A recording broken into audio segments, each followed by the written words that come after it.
Avant que le podcast ne commence, je souhaite préciser que si jamais tu l'écoutes sur la chaîne Antodro, sache que dans 2 épisodes tu pourras plus, car je vais les mettre sur une chaîne qui est dédiée à Trace ton trait. Donc je t'invite à cliquer sur le premier lien qui est dans la description pour t'habituer pour les prochains podcasts. Et si jamais il y a des personnes que tu aimerais que j'invite sur Trace ton trait, je te laisse me le faire savoir en commentaire. Allez, bonne écoute. Bienvenue tout le monde dans ce 5e épisode de Trace ton trait. Aujourd'hui, comme d'habitude, on a un super invité, on est accompagné de Kari. Comment tu vas? Ça va très bien et toi? Et je vais très bien. Ça me fait marrer quand je refais l'introduction alors qu'on s'est déjà demandé comment ça allait avant. C'est tout le temps marrant. Grave, ça fait 20 minutes qu'on parle. Oui, voilà, ça fait 20 minutes qu'on parle avant de commencer le podcast. Mais du coup, on refait toujours la petite introduction. Bon, du coup, on va commencer avec quelques questions de base. Est-ce que tu peux te présenter pour ceux qui ne te connaissent pas et qui te découvrent en tombant là par hasard? Ceux qui se perdent sur YouTube. C'est là que je me rends compte que j'aurais dû un petit peu préparer les questions, mais c'est pas grave, à l'impro. Moi, du coup, c'est Kariko Semo. Je suis auteur de manga. Bah, maintenant, je peux le dire vu que j'ai fait un manga édité, mais techniquement, je suis pas encore dans ma série. Mais du coup, voilà, je suis auteur de manga. J'ai fait plusieurs mangas. J'ai commencé sur les réseaux sociaux. J'ai d'abord fait Kabuza, ensuite Shifting Eyes, les deux disponibles sur Manga Draft gratuitement. Et ensuite, j'ai fait Eggman chez Konkuru, voilà, que vous pouvez retrouver aussi chez Konkuru, donc sur le site internet. Et voilà, je suis un mec qui dessine, voilà, et fait son manga. C'est bien résumé, c'est au top. Du coup, tu dessines depuis combien de temps? Moi, je dessine depuis que je suis né, mais les premiers souvenirs que j'ai, c'est à partir de 4-5 ans où je sais que j'aimais vraiment ça et que j'étais un peu matrixé par ça. Ok, du coup déjà, tu dessines à fond manga. Ouais, j'étais déjà à fond dans le manga dès le début. Premier truc que j'ai dessiné, c'était du manga. Parce qu'en fait, pour la petite anecdote, ça, il y en a peut-être pas mal qui la connaissent s'ils me suivent sur mon compte. En fait, si j'ai commencé à dessiner, c'est grâce à mon frère. Parce qu'en fait, mon frère, il dessinait des Dragon Ball, vu qu'on regardait Dragon Ball, il dessinait des Sangoku, des trucs, etc. Et moi, j'arrivais pas à faire aussi bien que lui. Voilà, j'arrivais pas à dessiner aussi bien que lui parce que lui, il recopiait trop bien les Sangoku. Et il me disait que, enfin bref, il me tuait en dessin, tu vois. Et moi, j'ai un peu pris le seum, tu vois, je suis chiant. Et du coup, je dis, bah tu sais quoi, je vais m'entraîner, je vais faire mieux que toi. Et sauf qu'au final, bah, en dessinant, un petit peu esprit shonen, hein, et, ouais, de fou. Et sauf qu'au final, bah je me suis rendu compte que je kiffais de fou faire ça. Et qu'en fait, je m'en étais même pas rendu compte que je faisais ça, mais je copiais des personnages qui étaient dans différents mangas, Fairy Tail, Dragon Ball et tout. Et en fait, j'en faisais mes propres histoires. Je les copiais littéralement des cases, j'en faisais mes propres histoires d'ailleurs. J'ai un petit prototype. Ok. Incroyable, t'as préparé des trucs et tout. Là, non, je te jure, j'ai même pas préparé, c'est juste qu'il est vraiment ici. Juste il est sur ton bureau comme ça. Non, il est dans un de mes tiroirs. Mais voilà, du coup, ça ressemblait un peu à ça. Voilà, j'avais collé des pages. Enfin bref. Et c'est trop cool. Et voilà. Et du coup, c'est comme ça qu'est née ma passion pour le manga. Ok. Ouais, bah, c'est marrant parce que en fait, j'ai l'impression qu'il y a tout le monde qui a commencé à adorer les mangas à partir plus ou moins du confinement. Et à partir de là, il y a tout le monde sur les réseaux. Avant, j'étais pas sur les réseaux, donc je peux pas trop comparer. Mais en tout cas, c'est vraiment à ce moment-là que j'ai l'impression qu'il y a tout le monde qui s'est rué sur les mangas, même les animés et tout. Du coup, c'est marrant de voir quelqu'un... Ouais, de fou. Bah, on le disait dans le podcast avec Hugo, vraiment, le confinement, quoi. Bah, le confinement, moi, c'est la période où j'ai commencé à faire des vidéos. Du coup, j'ai fait la toute première vidéo. Ça se trouve que je te l'enverrai, tu pourras peut-être la mettre à l'écran, mais je sais pas. Mais la toute première vidéo que j'ai faite de manga, c'était sur TikTok, c'était... J'ai 14 ans, je fais un manga, tu veux voir, la classique. Ensuite, il y a plein de personnes qui ont commencé à reprendre un petit peu ce format de vidéo. Et il y avait une trend, du coup. Il y a une trend qui s'est lancée où il y a plein de mecs qui ont fait pareil. Et du coup, c'était une époque où, je sais pas si tu connais la QLM, etc. Pas du tout, ça me dit un truc, mais je sais pas ce que c'est. QLM, c'est ce qui est devenu la K-génération, en fait. En fait, la K-génération, à la base, c'était QLM. Ok. Je sais pas si tu connais la K-génération, mais voilà. je connais pas non plus. En gros, mais peut-être qu'il y en a qui vont comprendre dans le podcast, mais peut-être qu'il y en a je qui connais vont pas comprendre. du tout. Mais en gros, c'était un groupe et un hashtag de gens qui faisaient du manga. Et du coup, en fait, on s'est tous réunis comme ça.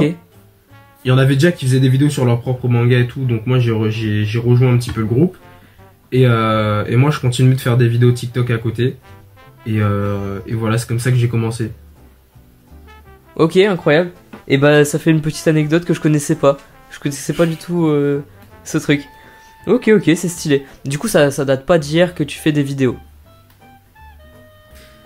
Alors, si on parle de vidéos tout court, et là, je vais pas par contre t'envoyer les dossiers, mais je les ai. Si on parle de vidéos tout court, je fais des vidéos depuis 8 ans. Ça fait 8 ans. La première vidéo que j'ai postée sur YouTube, c'était Zombie Tsunami. C'était une vidéo Zombie Tsunami, et c'était il y a 8 ans. Donc j'avais fait une première chaîne, ensuite une deuxième, et ensuite une troisième. Et ensuite je suis passé sur TikTok. Ouais. Ok. Punaise. Ouais, mais je pense qu'il y en a plein qui font des vidéos comme ça avant de commencer à les poster. Mais toi, c'est assez marrant que tu la postes directement sur YouTube comme ça. Bah en fait, à la base, je voulais être un YouTuber gaming quand j'étais petit. Je regardais les vidéos de Polo Bleu. Ok. Et je faisais des vidéos, je voulais faire des vidéos pareilles, sauf que j'avais pas le budget, du coup je faisais sur des jeux mobiles. Genre Zombie Tsunami, des jeux nuls comme ça. Et ensuite, j'ai arrêté. Et ensuite, quelques années après, j'ai refait du gaming. Donc avec des jeux, encore une fois, des jeux mobiles. Mais cette fois, c'était des jeux mobiles un peu mieux. Et ensuite, j'ai encore arrêté. Et je me suis lancé enfin dans une chaîne dessin. Manga en tout cas. D'accord. Ouais, plus... ouais, ok. Voilà. Donc du coup, là, le dessin et les mangas, c'était deux passions. Bah en fait, il y avait la partie j'ai dessiné et je lisais des mangas, oui, donc c'était deux passions, mais quand je dessinais, c'était souvent pour faire des mangas. Ouais, c'est lié en fait. Ok. Du coup, on va commencer avec... parce que là, pour cette édition un peu spéciale, j'ai demandé pour la première fois aux gens en story de me poser des questions à te poser. Voilà, donc t'as vu la story, tu l'as repartagée. Et du coup, j'ai eu encore plus de questions. Donc c'est très cool. Et j'ai tout noté là. Et puis après, je les ai regroupées. J'ai agencé ça bien comme il faut. Donc on va commencer. Bon, je pense connaître la première. Mais on a Pipoun. Peut-être que tu connais. Quoi ? Je te dis que j'ai perdu la caméra en tout cas. Voilà, comment ça, t'as perdu la caméra ? Je l'avais perdue, elle avait disparu. Ah ok, bah au pire si tu veux, si jamais la connexion elle est vraiment un peu douteuse. Ah bah après moi je t'ai plus, mais c'est pas grave hein, franchement. Si ça part ça vient, y a aucun problème. Le principal c'est qu'on s'entende. C'est pas grave, vas-y. Voilà, mais du coup je sais pas si tu connais Pipoun. Il nous demande ce que tu préfères dessiner. Non tu connais pas ? Bah c'est pas grave. Bah c'est aussi un mec qui fait des vidéos de dessin. Et du coup, il nous demande. T'as fait un podcast avec lui, non ? Ouais, j'ai fait un podcast avec lui. Ouais, je l'ai de nom. Et j'en refais un demain. Ouais, ok, d'accord, ça enchaîne. Ouais, là j'enchaîne en ce moment. Mais du coup, pour vous, ce sera la semaine prochaine. Ce que je préfère dessiner dans le sens illustration, planche, manga, fan art, comme ça. Ouais. Bah sa question complète, c'est ce que tu préfères dessiner pour toi, pour te faire plaisir. Pour me faire plaisir. Alors je t'avoue que ça va peut-être paraître un peu bizarre parce que c'est ma passion, mais ça fait un moment que je dessine plus l'action de dessiner pour le plaisir, genre juste pour le plaisir. Parce qu'en fait, vu que maintenant je commence à faire des projets, donc forcément je commence à faire des projets qui sont plus que pour moi. Je commence à faire des projets pour vous en aurez plus de news etc bientôt parce que je peux pas en dire trop. Ou bien j'ai des projets moi, ce qui fait qu'en fait je me force un peu parfois par discipline etc à bosser sur des trucs. Et donc en fait quand j'ai vraiment envie entre guillemets de me reposer et de faire ce que j'aime, et ben c'est genre dessiner genre je sais pas un fan art ou un Naruto, je sais pas, c'est plus le premier truc qui va me venir à l'esprit genre. C'est bizarre hein, parce que j'adore faire ça. Ouais, mais en fait, je prends du plaisir en me forçant. je sais pas comment expliquer, mais genre jamais de mon plein gré ces derniers temps, je vais juste aller faire un dessin. Si je fais un dessin, ça va être pour faire une planche, ou parce que j'ai une planche à faire, ou parce que j'ai une illustration promotionnelle à faire, ou parce que j'ai un projet à faire, ou truc, tu vois. Mais ça fait longtemps que j'ai pas dessiné par pur plaisir, c'est vrai. Ok, ok. Ouais, juste pour toi. Mais parmi les trucs où je suis obligé de faire, je dirais que c'est quand même les planches que je préfère faire. Ok, ok, donc les planches pour tes mangas, d'accord. Ok, ok, parfait. Et du coup, dans tes dessins, tu t'inspires... Bah, alors, du coup, forcément, j'ai lu Shifting Eyes. La prononciation, elle est douceuse. Mais du coup, je l'ai lu.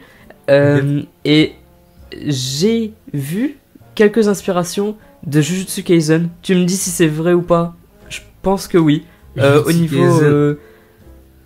Ouais, au niveau des c'est pas traits. la plus grande, mais ouais, il y a du Jujutsu Kaisen. En fait, il y a de tout dans mon style. Il y a tout ce que j'aime. C'est-à-dire que là, je pourrais te sortir un à un tous mes mangas de mon Mangatech. Je te dirais, j'ai utilisé un peu de ça dans telle case. En fait, tout ce que je vois, et même dans le cinéma, dans les vidéos YouTube, hein, tout ce que je vois, en règle générale, dans la vie, je l'incorpore dans ce que je fais. J'ai pas un seul modèle. Mais du coup, ouais, c'est sûr que Jujutsu Kaisen, maintenant, c'est sûr que c'est une grande inspiration. Ouais. Ok, d'accord. Ouais, bah j'ai dit ça parce que c'est vraiment le truc qui m'a sauté aux yeux. Aussi parce que j'ai pas non plus une culture manga qui est énorme. Moi, ça reste assez basique. Et du coup, bah, comme j'ai lu Jujutsu Kaisen, je me suis rendu compte de ça à certains endroits. Ok, mais du coup, tu vas vraiment chercher des inspirations partout. Donc, même dans le cinéma, tu nous dis? Bah, partout. Par exemple, je me souviens que j'étais parti voir. Je sais plus quel film c'était. Il y a un film que je suis parti voir au cinéma. C'était peut-être Avatar 2. Non, c'est pas Avatar 2. Je sais plus, mais un truc dans le genre, j'avais vu une image, un décor. Je me suis dit, faut que je fasse un truc pareil. Je suis rentré chez moi, bam, j'ai mis mes inspi sur le papier. Et j'ai même une autre anecdote avec Poisson Labo. Poisson Labo et moi, on était au Manga Café. On est parti au Manga Café à Paris, je sais pas si tu connais. Et là-bas, on s'est fait interviewer par... Ouais, t'iras voir à l'occasion, c'est sympa. On est parti au Manga Café et on s'est fait interviewer par deux Japonais, donc dont un qui parlait pas du tout français et qui en fait était là pour les Jeux Olympiques, pour faire parce qu'ils avaient une chaîne de télévision, un truc comme ça. Ils voulaient vu qu'ils trouvaient qu'on avait des profils assez atypiques, ils voulaient qu'on fasse une interview, je sais pas quoi, enfin bref, ou juste montrer ce qu'on faisait, je sais pas. Et du coup il y avait celui qui parlait pas français, donc le japonais natif pur et tout, il était là avec son petit carnet et avec une bouche genre comme ça. Il avait la bouche très avancée, vraiment genre une caractéristique. J'ai dit à Poisson Labo, j'ai dit, ok, lui tu vois, dès que je rentre, je couche son visage sur papier. Parce que sa tête, elle était trop iconique. Et du coup, parfois même, ça peut venir des gens que je connais, et je l'ai vraiment fait. Là, j'ai pas le dessin sous les trucs, mais j'ai un personnage, c'est ce mec-là. Tu vois, c'est... donc c'est incroyable. En vrai, je prends mes inspirations vraiment partout, genre. Ok, voilà. C'est incroyable. Bah, par exemple, moi j'ai des potes qui font ça aussi. Des potes qui dessinent, du coup. Ce qu'ils font, c'est qu'ils prennent en photo leurs inspirations, et dès qu'ils voient un truc cool, ils prennent en photo comme ça, et du coup tu regardes leur galerie de photos sur leur téléphone, et du coup t'as que des trucs... Enfin, des trucs qui ont rien à voir. T'as un bâtiment, t'as une valise, t'as la photo d'un visage. Enfin, vraiment, il y a plein de trucs assez atypiques et différents comme ça. C'est trop bien. Mais ouais, je pense ce que je prends c'est souvent vraiment en photo, c'est les ciels. Ah, vas-y. Ce que je prends souvent en photo, c'est les ciels. Parce que il y a des moments où, tu sais, genre, je vais aller en cours le matin à 6h, le soleil s'est pas encore levé, et je suis dans le bus, et je vois le soleil se lever par la fenêtre. Et je vois que c'est magnifique avec les trucs qui tapent sur les vignes et tout, vu que moi je suis dans le sud. Donc forcément je passe devant la mer, devant les vignes, devant les champs et tout. Et je vois de ces images, je suis obligé de sortir mon téléphone et prendre une photo. Et c'est pour ça qu'on me dit souvent, tu kiffes grave dessiner les ciels. Parce que tout le monde me dit, putain mais tu dessines tout le temps des nuages dans tes illustrations, des trucs. Parce que je kiffe ça. Les ciels, j'en vois tous les jours et je suis fasciné par les ciels. Genre vraiment. Ok. Ouais, c'est cool. C'est assez ouf. Bah après, on fait tout ça quand on est petit, on regarde le ciel et on essaie d'imaginer des trucs dedans. Enfin, je pense qu'on fait tout ça. J'espère d'ailleurs. Ouais. oui, on a tous fait ça. Ah, mais c'est intéressant. c'est intéressant de prendre des inspirations un peu partout comme ça. Je pense que bah, c'est mieux plutôt que de se limiter à une certaine catégorie de choses, donc les mangas par exemple, et juste prendre ça, se dire j'aime bien, et c'est tout. C'est vraiment cool. C'est un truc que je fais depuis peu là, prendre des petites photos comme ça à droite à gauche, et je me dis ah ça, un jour je le mettrai peut-être quelque part. Bah tu fais bien. Mais du coup, comme je le disais aussi à la Manga Expo lors d'une conférence, donc à Aix-en-Provence, mais ça d'ailleurs je l'ai pas dit sous le coup, mais c'est un truc que j'ai entendu de Rollo Le Maire, je crois, et qui j'avais trouvé super intéressant, du coup j'avais ressorti à ce moment-là, parce que c'était propice en fait à la question qu'on m'avait posée. Mais un auteur, pour moi ça se doit vraiment d'être une éponge, et ça c'est un truc qu'il a dit, et qui pour moi je suis grave d'accord. Genre, vraiment prendre ses inspirations un peu partout, tu vois, t'es vraiment, genre l'image de l'éponge, je trouvais ça ultra symbolique, en mode bam bam bam partout, tu prends tout, et ensuite après quand t'essors, tu ressors tout sur le papier, c'est ultra, j'adore cette image. Ok, mais je sais pas si c'est toi qui avais dit ça, mais je crois que je l'avais vu, t'avais dû le repartager en story ou sur un réel, et je m'étais dit punaise, c'est vrai que c'est une bonne image, je m'en rappelle là comme ça, j'ai un flashback. Bah justement, c'était lors de la conférence de la Manga Expo. Mais je l'avais dit, mais par contre, je l'avais pas dit que cette phrase, elle venait de Renaud Le Maire. Le mangaka, ça doit être une éponge. Enfin, un truc. Ok, c'est intéressant. Du coup, là, ça élimine pas mal de questions, parce qu'il y en a beaucoup qui m'ont demandé tes inspirations. Mais comme tu t'inspires de tout, bah, ça répond dans la globalité. Alors, j'ai des petites questions parce qu'il y a beaucoup de monde qui veut commencer le manga, tu vois. En ce moment, j'ai vraiment l'impression qu'il y a une vague de gens. Alors, peut-être que c'est juste moi qui est ça, mais en fait, des fois, tu vois, quand tu vois qu'il y a une nouvelle personne qui a commencé à te suivre, et bah, tu vas voir un peu le profil. Et sur le profil, c'est marqué tout le temps 15 ans, t'as un petit drapeau français, et après, ça te marque futur mangaka ou des trucs comme ça, et ça il y en a énormément, donc forcément ces gens là ils me posent des questions, mais je pense que t'es plus apte à leur répondre, donc j'ai appelé cette petite partie les questions pour les débutants. Donc j'ai plein de questions pour les personnes qui débutent. Pour ceux qui sont plus avancés, forcément ça va paraître assez basique, mais voilà, il y a de tous les niveaux qui nous écoutent, donc il faut répondre à toutes les attentes. Alors, première question, toute chill. Quel est le logiciel que tu utilises pour faire tes planches? Clip Studio Paint X. Ok, d'accord. Du coup, tu dessines sur tablette graphique, c'est ça? Tu nous l'as dit juste avant, je crois. Non. Là, je dessine sur iPad. Le premier dessin que j'avais fait du coup pour la planche que j'avais envoyée à Boone, ça c'était sur tablette graphique, c'était la XP Pen Artist 12, donc c'est celle avec laquelle j'ai fait mes toutes premières planches entre guillemets, sur digital. Sur digital, je précise, parce que j'ai fait que du tradi pendant 10 ans.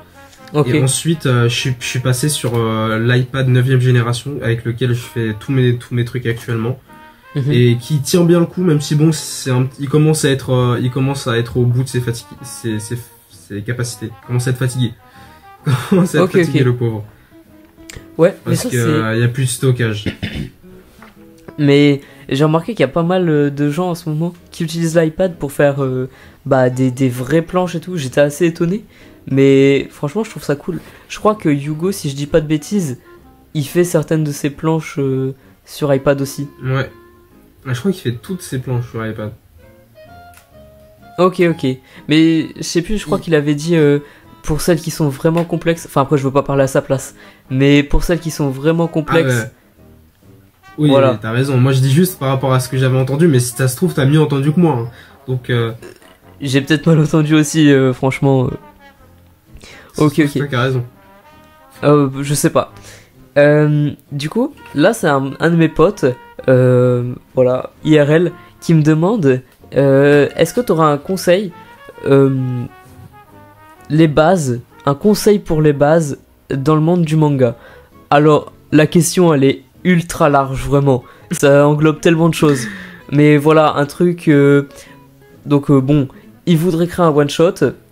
Je pense qu'il a déjà son idée en tête, mais il sait pas trop comment s'y prendre. Est-ce que tu pourrais lui donner des conseils pour qu'il réussisse? Moi, en vrai de vrai, le conseil que je donne à toutes les personnes qui veulent se lancer dans le monde du manga, qui veulent devenir mangaka plus tard, faites du manga le plus tôt possible. Genre vraiment, je connais des gens qui sont en training arc, genre vraiment qui s'entraînent depuis 2-3 ans, qui font que des croquis et tout. En soi, si c'est pas vraiment ton objectif de fou d'être mangaka, c'est pas grave. Mais en vrai, encore une fois, Renaud Lemaire, mais il dit tellement de trucs vrais. Pour être bon en page, faut faire de la page. Genre vraiment, même si ça va pas être fou, peut-être tes premiers one shot ils vont pas être fous, ils vont être moches. Moi, regardez les premiers mangas que j'ai fait, hein. C'est pas fou du tout. Hein. Regarde, bon, pour ceux qui sont en audio, ils verront pas, mais je vais vraiment donner des trucs visuels. Voilà, je te montre à toi aussi. Ok. Voilà, on commence tous, c'est pas beau. Mais en fait, faut accepter, entre guillemets, de faire quelque chose pour soi, juste pour le plaisir de « Ah, mais je vais me raconter une histoire et ça va être top ». Et moi, à cette époque-là, en fait, je m'en foutais de si ça allait être ultra bien et tout. Je voulais juste me faire mon kiff, me raconter mon histoire, quitte à ce qu'il y ait personne qui le lise, en fait. Et pour moi, je pense vraiment qu'il faut passer par cette étape-là, où d'abord, tu fais pour toi, entre guillemets, et juste pour le kiff. Et en fait, il y a un moment où ton niveau, il va augmenter, forcément. Et là, l'intérêt des gens, il va venir. Vraiment, les gens vont commencer à s'intéresser. Parce qu'il y a beaucoup de personnes ici qui me demandent comment tu fais pour avoir de la popularité, comment tu fais pour attirer les gens, faire en sorte que ton manga il marche bien et tout. Et je suis en mode, mais les gars, avant de chercher la célébrité, entre guillemets, moi je me considère pas du tout comme célèbre, mais avant de vouloir commencer à chercher les vues etc., bah commencez par vous concentrer sur vous-même et ce que vous aimez faire avant de chercher à être populaire, parce qu'en fait la popularité tu peux pas trop la forcer, entre guillemets, dans le sens où t'as beau faire 100 réels par jour, 100 TikTok par jour, si ce que tu montres à l'écran c'est nul, entre guillemets, bah les gens ils vont s'en foutre. Et c'est un peu triste parce que tout le monde a envie d'un peu de partager sa passion, mais malheureusement aujourd'hui les gens, tu vois, ils ont 100 vidéos toutes les minutes. En fait, ils ont pas le temps. Ils swipe et vas-y, dès qu'ils sont sur quelque chose qui les accroche, là ça marche. Mais du coup, c'est pour ça que je connais des gens qui ont pas beaucoup d'abonnés et qui pourtant font 4 fois plus de réels par mois que moi, et tous les jours, tu vois. Mais que en fait, pour l'instant, entre guillemets, même si t'es sur la bonne voie, vraiment ce que tu fais, ta progression elle est folle. Genre vraiment, d'abord fais ça pour toi et juste concentre-toi sur toi-même. Bon après, ça c'est juste ma propre vision, parce que ça se trouve qu'il y a quelqu'un qui va arriver et qui va me fermer ma bouche. Mais en fait, je pense que d'abord le plus important c'est de se concentrer sur perso, je suis assez d'accord, franchement. Voilà. Surtout qu'un manga, en fait, à la base c'est une histoire. Et je pars du principe que voilà, en fait, tu fais une histoire, tu racontes ton histoire. Et si tu prends pas de plaisir à raconter ton histoire et que le seul truc qui t'intéresse c'est les vues et les chiffres, bah en fait ton histoire elle va pas tenir debout. Il y a forcément un moment où elle va se casser la gueule. Parce que en fait faut que ton histoire, toi-même tu sois intrigué par elle, toi-même tu veuilles la raconter et que tu aies l'idée de la raconter. Et c'est pour ça qu'il y a une grosse différence entre un mangaka et un dessinateur, je trouve. Tu vois, avant, il y a une période où je faisais plus trop d'histoire et juste je dessinais. Et donc, à ce moment-là, je préférais vraiment dessiner à faire des mangas.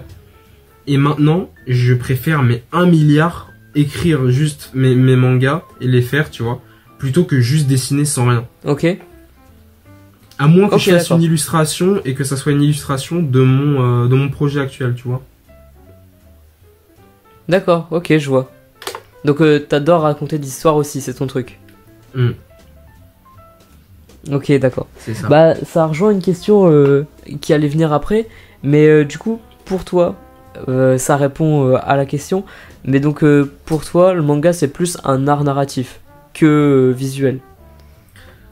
Bah, en fait, c'est la combinaison des deux. Sauf que, en fait, la différence, c'est qu'il y a des mangas qui vont marcher même si les dessins sont pas au top du top, mais que l'histoire est très bien. Par contre, une histoire nulle et des dessins très bons, tu vois rarement ça. Parce qu'en fait, déjà, la majorité des mangas ils viennent du Japon, déjà, premièrement.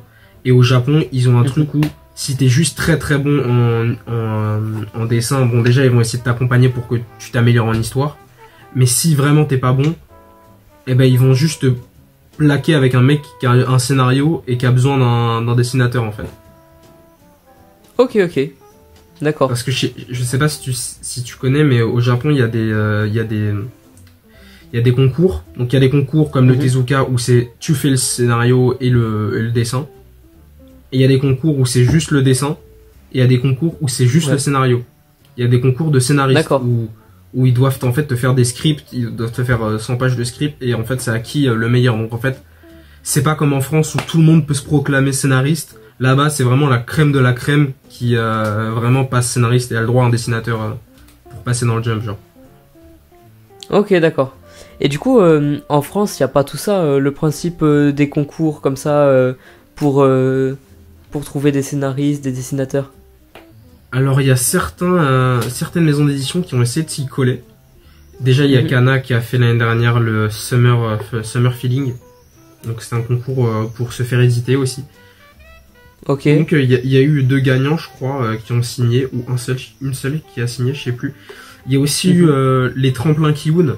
Donc en fait c'était une fois tous les, je sais pas combien d'années, mais une fois peut-être tous les ans. Et en fait du coup c'était le seul moyen de te faire recruter chez Kiun. En fait il y en a un autre mais en France vraiment c'était le seul moyen de te faire recruter chez Kiun. Sauf que je crois qu'il y en a plus. Et j'ai pas vu de nouvelle annonce de Kana pour un prochain concours. Donc je sais pas, mais en tout cas oui c'est pas du tout la manière de fonctionner en France. Ouais. Là-bas Japon c'est que concours, France c'est dossier d'édition. Ok, d'accord. Donc en France, tu peux arriver avec ton manga, sortir de nulle part comme ça, et s'il est vraiment bon, quand même être publié. Ouais. Mais en fait, ça c'est aussi dû à la demande. Alors là, on va rentrer dans des trucs qui sont pas forcément ultra divertissants pour le podcast. Donc je vais faire ça. Non, mais ça va en intéresser certains, c'est sûr. Je vais faire ça quand même un peu esquissé, mais là, c'est par rapport à la demande, dans le sens où si on fonctionne comme ça, c'est parce qu'il n'y a pas assez de gens qui veulent devenir mangaka tout simplement et qui ont le niveau pour devenir mangaka. Parce qu'en fait, s'il y avait tellement de gens qui ont le niveau et qui envoient des demandes, ils pourraient pas accepter tout le monde. Et donc en fait, on passerait sûrement sur ce principe de concours-là. Le Japon, en fait, pourquoi il fonctionne de cette manière-là, c'est qu'en fait, il y a tellement de gens qui ont un ultra bon niveau de manga en dessin, etc. et tout, et qu'à la fois il y en a beaucoup qui demandent. Ah bah, du coup forcément ils sont super exigeants et ils vont prendre que la crème de la crème, tu vois. Donc des gens qui ont gagné un concours, 2 concours, peut-être 3 concours, tu vois, et qui sont accompagnés depuis des années par un éditeur, donc qui ont en fait toute l'expérience nécessaire pour vraiment se lancer dans une série. Et ça c'est un des trucs pour lesquels les Japonais sont plus forts que nous en manga. C'est simplement parce qu'en France il y a un auteur, tu peux être auteur français sans avoir fait aucun projet dans ta vie. D'accord. C'est-à-dire que en fait, t'envoies un dossier d'édition. Donc moi, j'en ai fait un dossier d'édition. Donc je sais en quoi ça consiste. Donc tu fais en fait ton script, ton synopsis, le résumé des tomes, etc. Enfin bref. Bien évidemment, l'éditeur, s'il est intéressé, il va t'en demander plus. Mais en fait, t'es pas obligé de tout déballer. Et du coup, t'expliques tous tes tomes. Parce qu'à la base, c'est censé demander que 3 ou 5 tomes. Et t'envoies aussi des planches pour montrer ton skill en dessin. Et en fait, si l'éditeur il voit que t'es assez bon en scénario, que ça tient la route, et que le concept est bon, et que à la fois t'es assez bon en planche, bon bah il y a moyen que ça parte sur un truc, tu vois. D'accord. Ok. Il y a pas ce truc de... Ouais, vas-y. Mais on est les deuxièmes consommateurs de manga dans le monde, mais je crois que les Japonais ils sont vraiment largement au-dessus, non? Ah bah c'est simple.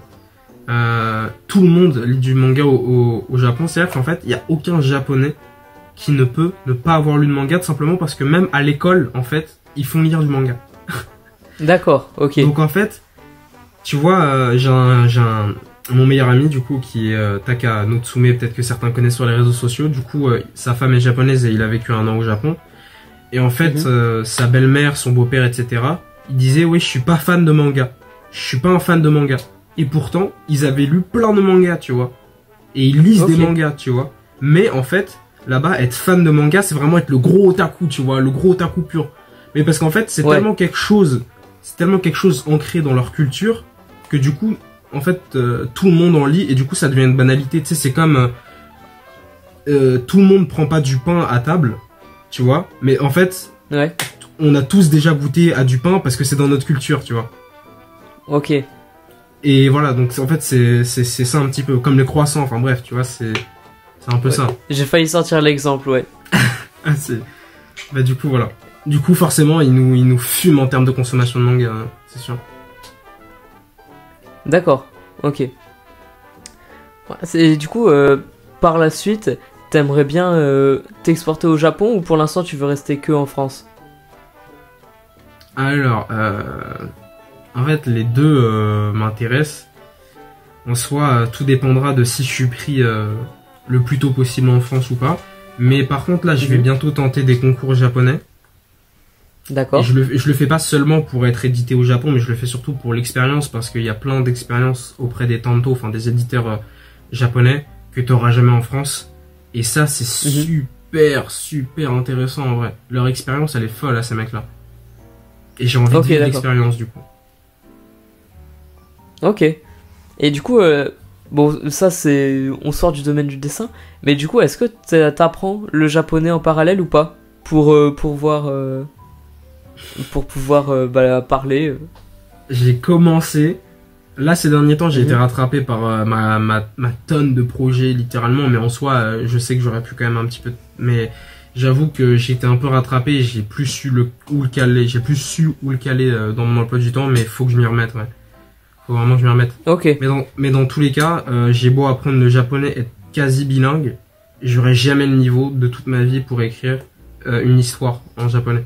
Et ça, peu importe, n'importe quel français n'aura pas le niveau pour écrire une histoire. Parce qu'en fait, c'est vraiment, là-bas, chaque caractère et tout, c'est dû à la culture, dû au truc, etc. Et c'est des trucs où si t'es pas un natif, tu vois, c'est très compliqué. Et en fait, les japonais voient la différence. Par exemple... D'accord. Ok. Je connais une japonaise, du coup la femme de mon meilleur ami, qui, tu vois, en entendant Louis-san parler, tu connais Louis-san? Ouais, je vois. Louis-san, c'est un franco-japonais. Le mec est né au Japon, il parle japonais, il est bilingue. Et pourtant, quand elle l'entend parler, elle capte que c'est pas totalement naturel. Tu vois, c'est ultra... Ouais, c'est pas naturel.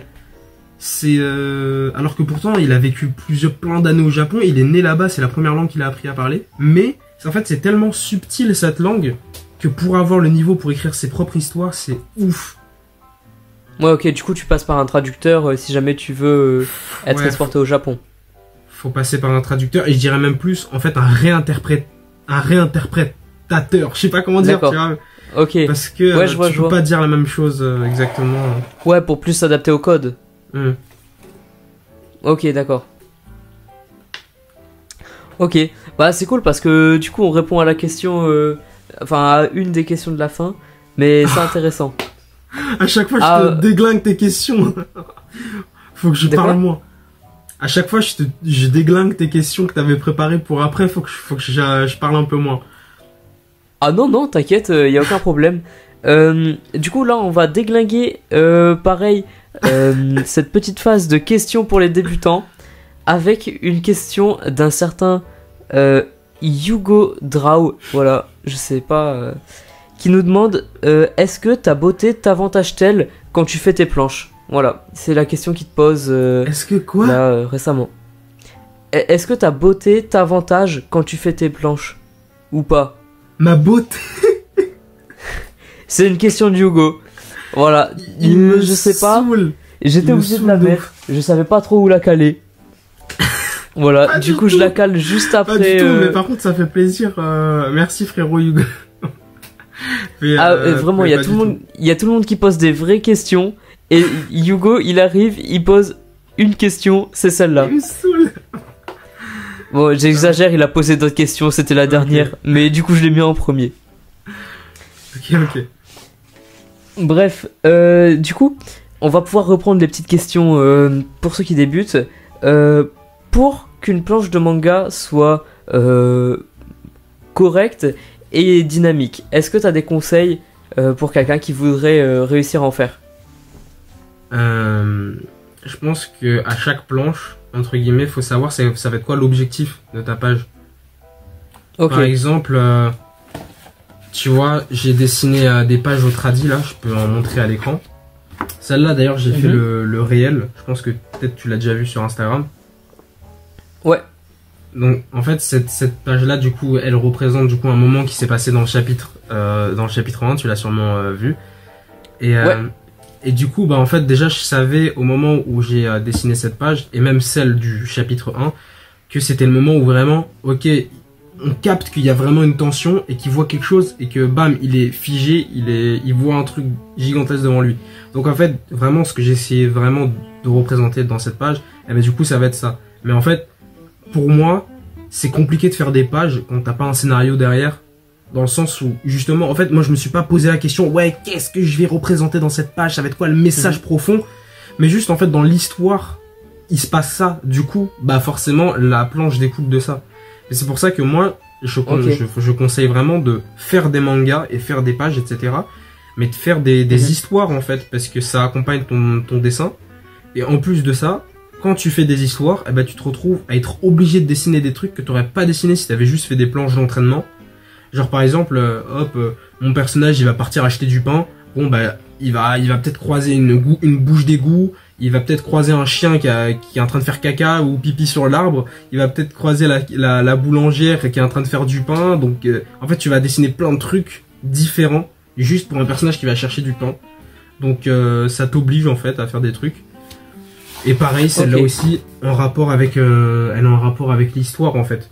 Genre, celle-là, elle est pas c'est pas une reprise d'un chapitre, mais elle représente un petit peu le moment où il revient après les 100 jours.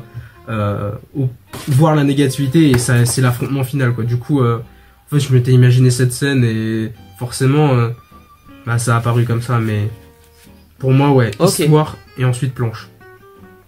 Ok, et est-ce que des fois tu vas un peu au feeling dans tes planches ou pas du tout, ou tu te dis enfin est-ce que tu fais un storyboard et du coup tu sais plus ou moins ce que tu dois faire, ou est-ce que tu fais d'abord bah planche 1, planche 2, planche 3 comme ça, ou... C'est marrant parce que bon il est tout en désordre parce que je l'ai foutu en désordre, mais ici j'ai le storyboard d'Eggman.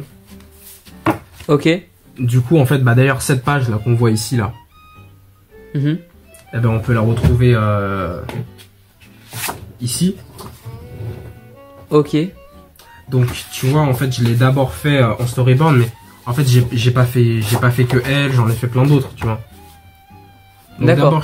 Du coup tu fais des recherches pour une même planche. Bah en fait d'abord ce que je fais c'est que je fais des mini cases, tu vois, je prends une feuille comme ça. Une feuille vierge et je fais des mini pages, vraiment des mini carrés. Et dedans, je mets je trace les cases et je mets les bulles, je les place. Avec les dialogues à côté.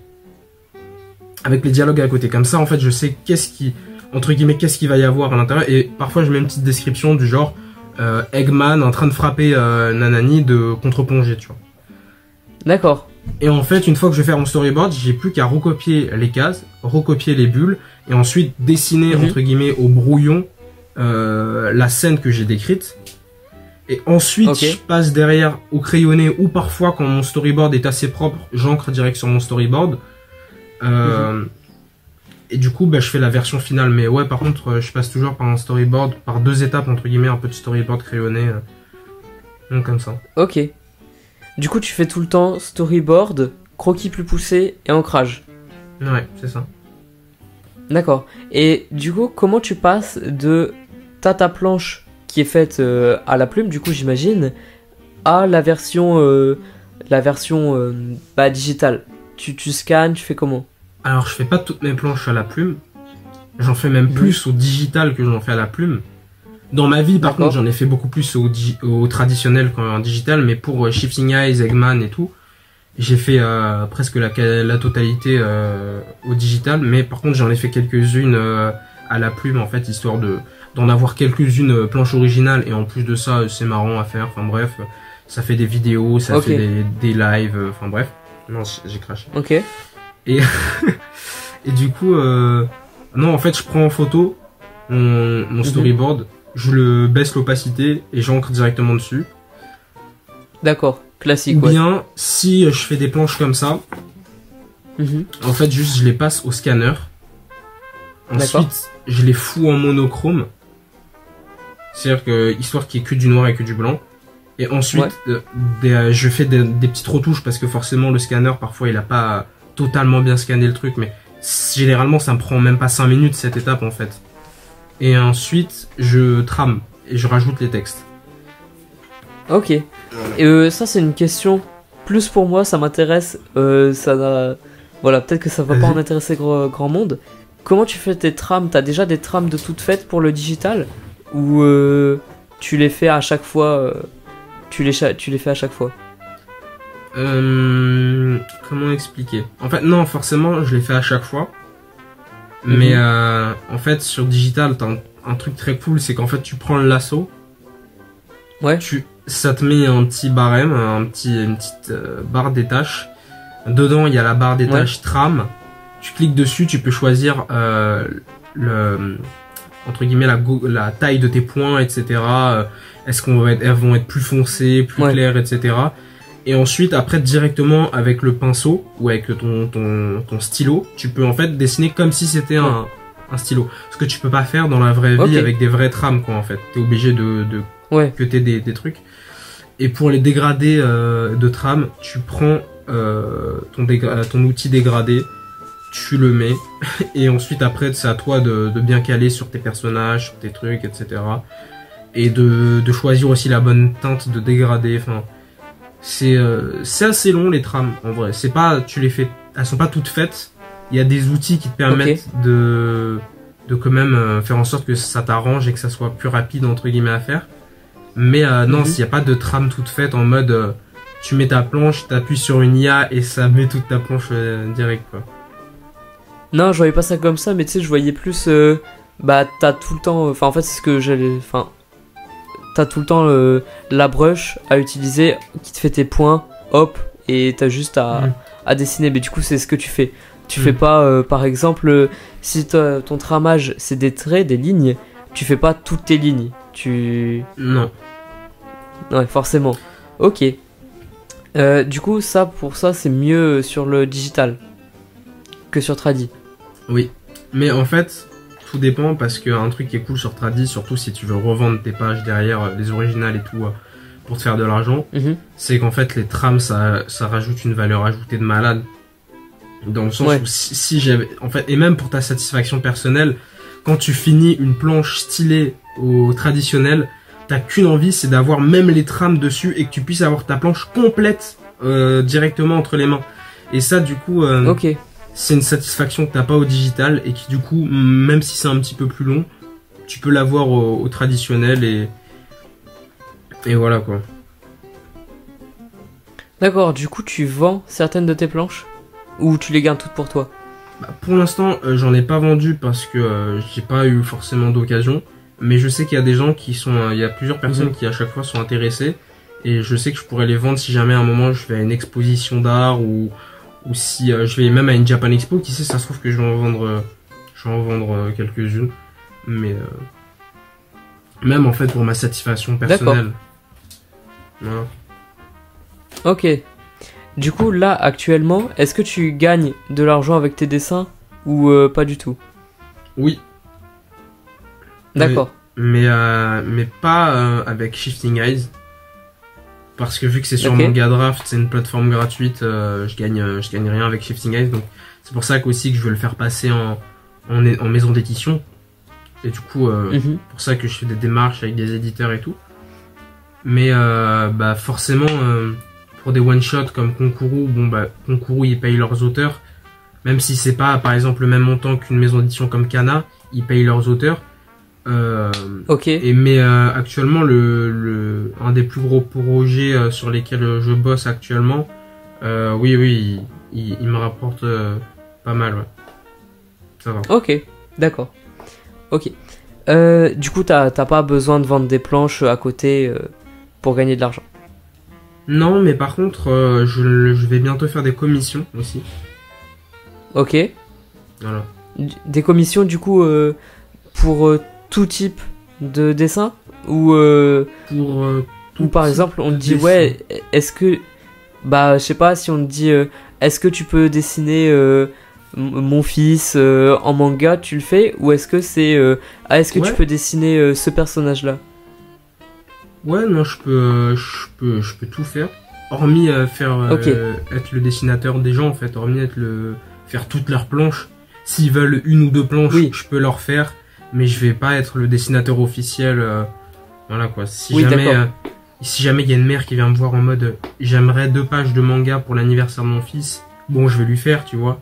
Mais si c'est un mec qui me dit j'ai un scénario, est-ce que tu veux bien me faire 50 pages truc, non, là non, tu vois. Ouais. Non. Oui, forcément, c'est beaucoup de travail. Ok, d'accord. Parfait. Et du coup, t'arrives à gérer les mangas que tu fais, que tu crées toi-même, et les commissions, et les cours aussi.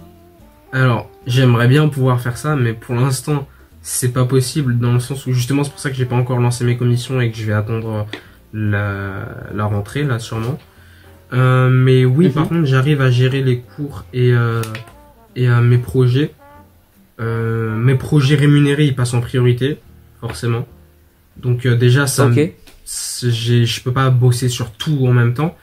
Mais par contre, un des inconvénients, du coup, et ça, faut en être conscient, c'est que du coup, je suis pas non plus la flèche à l'école, quoi. Voilà, c'est-à-dire que, entre guillemets, un peu choisir ses priorités, dans le sens où je garde une moyenne correcte, enfin, j'essaye d'avoir la moyenne, quoi, d'avoir 10. Voilà.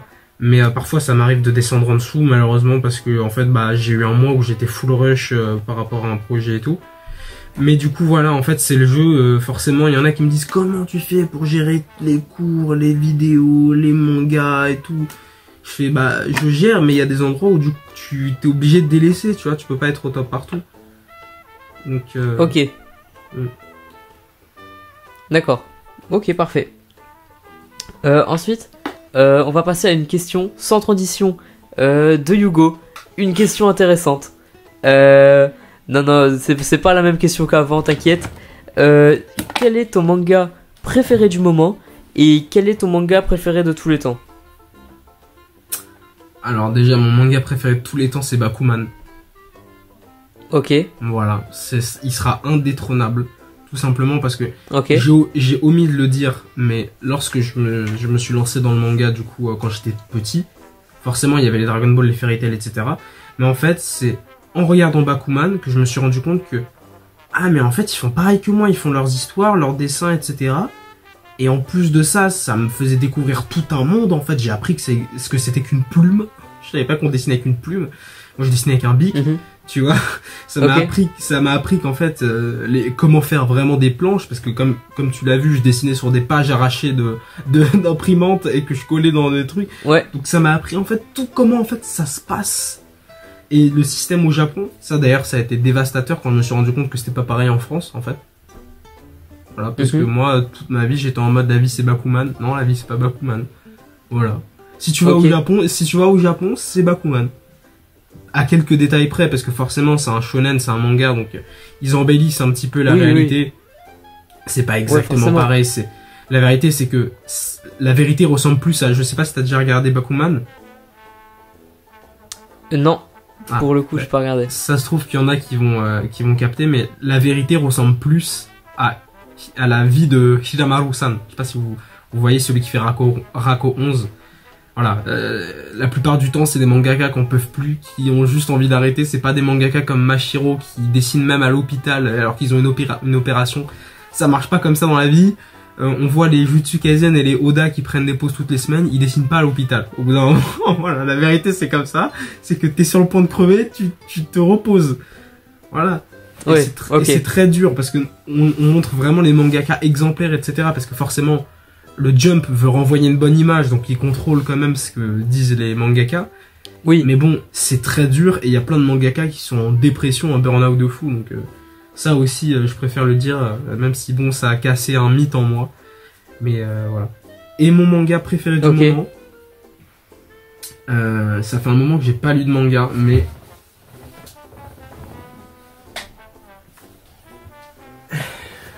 Je dirais que c'est Sakamoto Days. Voilà. Ok, d'accord. Et d'ailleurs... Ça me dit quelque chose, parce qu'en fait... Vas-y. Ah d'ailleurs... Voilà, je peux montrer ça, mais j'ai le dessin de Hugo dans mon décor. Voilà, c'est un petit peu... Ah là là, en plus... Bah, j'espère, mais je pense qu'il va regarder le podcast, donc ça va lui faire plaisir. Ah, ça va lui faire plaisir, mais c'est ça Sakamoto Days. Et on peut voir, parce qu'il y a pas mal de personnes qui m'ont fait remarquer. Moi, je l'avais pas spécialement envisagé, mais c'est vrai qu'en fait, bah, vu que j'ai écrit Eggman juste après avoir lu Sakamoto Days, bah, en soi, je me rends compte qu'il y a une petite inspi, tu vois. Ah ouais. Après, Eggman, oui, pour ce qui est du physique, c'est pas que de l'inspi parce que en fait je l'ai fait en live Eggman. La toute première fois où j'ai designé le personnage, j'étais en live TikTok, et du coup en fait j'ai pris les idées des abonnés, et en fait ils m'ont dit fais un mec qui ressemble à un œuf. J'ai fait mais ouais, je vais l'appeler Eggman en plus. Bam, j'ai fait un mec qui ressemble à un œuf, et ils m'ont dit mais fais-le gros et un peu beauf. Je l'ai dessiné avec des crocs et avec des poils de baron et voilà, et ça a donné Eggman. Donc en soi, ceux qui me disent oui, t'as copié One Punch Man et Sakamoto Days, bon les gars, dites ça aux abonnés, hein. Dites pas ça à moi. Mais bon, ok, c'est vrai. Mais voilà. Ok, d'accord. Et du coup, est-ce que tu penses que, parce que ça rejoint un peu le sujet qu'on était en train d'aborder, forcément, tout le monde compare les mangas entre eux, les dessins entre eux, les dessinateurs entre eux. Est-ce que tu penses que c'est une bonne chose ou une mauvaise chose de se comparer aux autres? Alors ça, c'est une question que je me pose encore à moi-même. Moi, je me compare énormément. Ok. Parce que en fait, j'ai cette espèce de truc où dès que je vois un nouveau mec chaud, instantanément mon cerveau il pense à est-ce qu'il est meilleur que moi. Alors je sais que c'est ultra toxique de fou. Et en fait, moi je lutte contre cette pensée. Attention, je dis pas qu'elle est bonne, hein.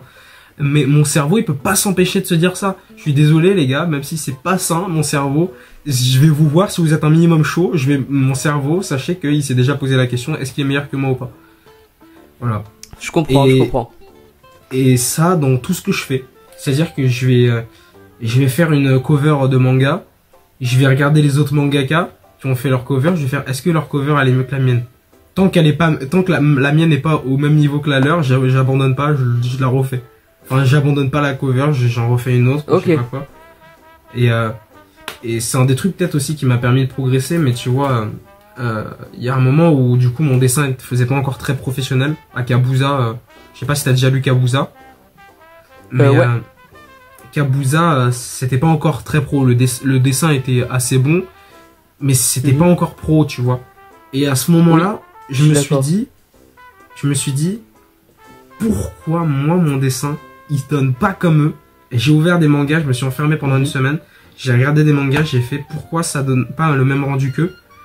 Et ensuite après j'ai dit à mes potes, mes meilleurs potes que j'appelle tous les jours, 10 heures par jour parce qu'on dessine ensemble, je leur ai dit les gars, je vais prendre 2 semaines, je reviens dans 2 semaines, je peux pas vous appeler. J'ai pris 2 semaines, je suis parti, j'ai fait le chapitre 1 de Shifting Eyes. Et quand il est sorti, les gens m'ont fait ouah, le step up de malade, c'est professionnel maintenant. Et je me suis rendu compte et même moi maintenant quand tu vois, même si j'ai progressé depuis le chapitre 1 de Shifting Eyes, je me rends compte que bon bah je vois ça dans un bouquin, ça me choque pas perso. Et parce qu'en fait j'étais tellement dans un truc de putain, pourquoi moi ça fait pas pareil que du coup, j'ai regardé plein de trucs, j'ai analysé pourquoi à certains endroits, etc. ça faisait pas pareil. Et voilà. Mais du coup, en soi, je sais que c'est pas sain parce que du coup, il y a plein de mecs meilleurs que toi et du coup, tu vas toujours être en mode je suis pas assez bon. Mais au moins, ça m'a permis de progresser. Donc bon. Tu progresses. Voilà. Ok, donc au final, c'est assez bénéfique quand même. Voilà, c'est ça. Et attention, se comparer aux GOAT, hein. Faut pas se comparer aux gens d'Instagram qui sont juste un tout petit peu meilleurs que toi, etc. Faut se comparer aux meilleurs. Parce qu'en fait, plus tu vises haut, plus, même si tu les atteins pas, bah en fait, t'auras progressé plus haut. Je sais pas si tu vois la logique. Si tu veux, je vois. Si ton objectif c'est d'être le roi des pirates, même si t'y arrives pas, eh ben tu vas quand même finir, je sais pas, plus haut que ce que tu serais allé si t'avais dit, ok, je veux juste être un mec à 100 millions de berries, tu vois. Ouais, je vois. Ok. Mais du coup, je reviens sur un truc que t'as dit. T'as un groupe de potes que t'appelles pour dessiner. En vocal comme ça. Alors, j'ai 2 meilleurs amis. Ok. Donc un qui s'appelle Luca Ori d'ailleurs sur Instagram. Et j'ai ma best ma dend comme je l'appelle, qui est Takano Tsume. Et ouais, en fait on s'appelle tout le temps, genre tout le temps, mais tout le temps. Et on est dans ce truc où on est juste en mode on dessine, on se la tue, on tryhard et tout. Et ok. Et du coup ouais, en fait je peux être en train de dormir un week-end. Et en fait, je me fais réveiller par l'appel d'Alex qui me fait « Ouais mec, je suis en train de nanani, j'ai eu telle nouvelle avec le recruteur et tout. » Moi, je suis en mode « Quoi, t'as eu cette nouvelle avec l'éditeur Shueisha ?» Mais moi, je peux pas rester dans mon lit, je me réveille, je me fous sur mon bureau. Ouais, t'es obligé de te lever, ok. Je me fous sur mon bureau, comment ça lui, ça a bien... moi, je vais rester comme une merde à dormir, t'es fou. Je prends mon iPad, je dessine. Et du coup, on est tellement... En fait, on se pousse vers le haut. La vérité, on se pousse vers le haut de fou. Ok, c'est trop bien. Ouais, c'est sûr que t'avances plus vite, du coup, forcément, comme t'es accompagné, que si t'étais tout seul. Pas plus vite, parce que parfois ça te ralentit dans ta planche. Mais par contre, en fait, dans la motivation, la motivation et la discipline, ça te garde une discipline et une motivation de fou. Parce qu'en fait, en tout cas, je sais que moi et Taka, on fonctionne beaucoup par rapport à ça. Luca, il est un petit peu plus chill dans son coin. Je sais que lui, ça va moins le faire chier. Après, ça se trouve, là, je parle pour lui et je dis n'importe quoi, mais j'ai l'impression que lui, ça le fait moins chier si moi je tryhard. Mais moi, c'est impossible que Luca et Taka soient en conversation et que je sois pas là parce que je suis en train de faire autre chose. C'est impossible. Je quitte tout.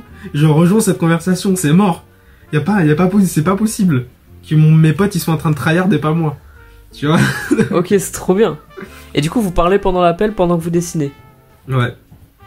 C'est ça. Incroyable. On parle de tout, de tout. Mais c'est trop bien, même si jamais t'as besoin d'un retour là rapidement sur ton personnage, hop, tu peux l'envoyer. C'est incroyable. En fait, moi, sur WhatsApp, j'allais dire, putain, le vieux. Sur Snapchat, il y a une option en fait où il y a partage d'écran, comme sur Discord. Ouais. Du coup, en fait, moi, je fais littéralement tout en partage d'écran. Mon iPad est en partage d'écran pendant que je dessine.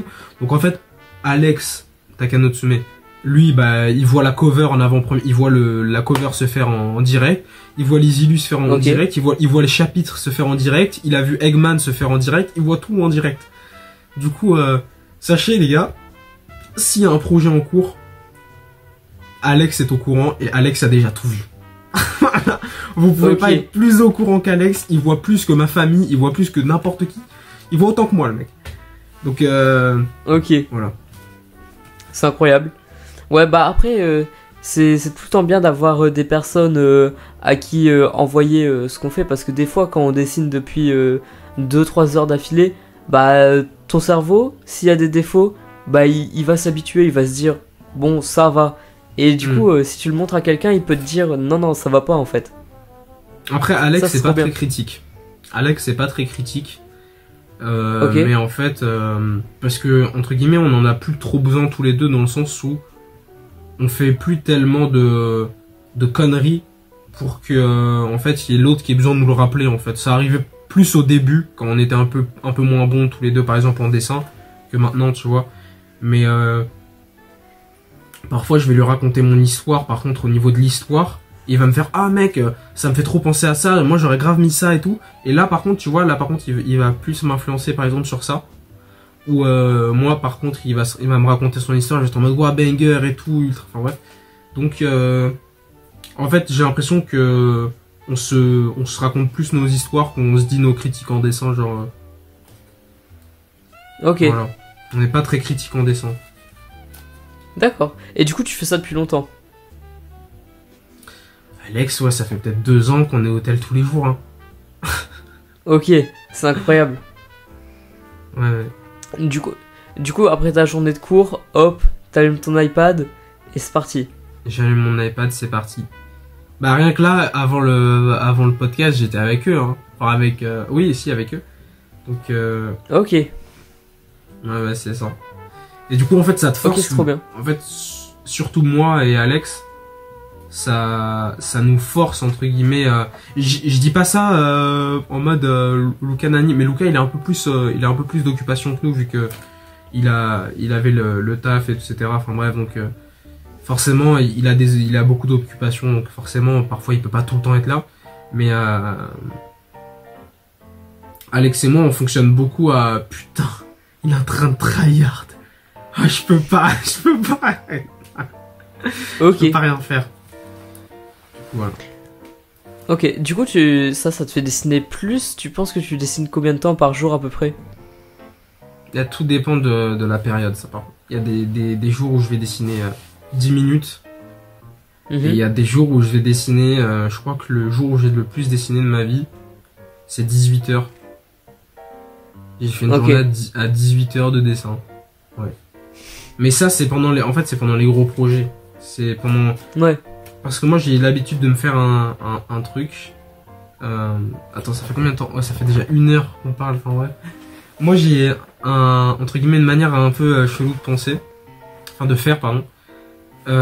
Tu vois, vu que je fonctionne avec les cours, quand j'ai des vacances scolaires, pas celles d'été, parce que celles d'été, je pars souvent en vacances, mais celles scolaires, du coup, je fais rien de mes vacances scolaires à part dessiner tous les jours. Et du coup, quand il y a quand il y a une vacance de 2 semaines qui arrive, je me dis, ok, tous les jours, je vais me réveiller à 6 heures. Ok. Et je vais dessiner jusqu'à aller me coucher. Peu importe l'heure à laquelle c'est, jusqu'à ce que je sois épuisé. Et je fais ça pendant les 2 semaines. Donc de 6 heures à coucher, je dessine.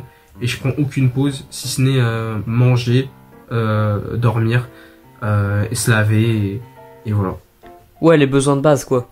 Voilà. Mais, du coup, tu vois, là, cet été, je prends toutes les vacances où je vais pas dessiner, tu vois. Où je vais pas faire spécialement de trucs.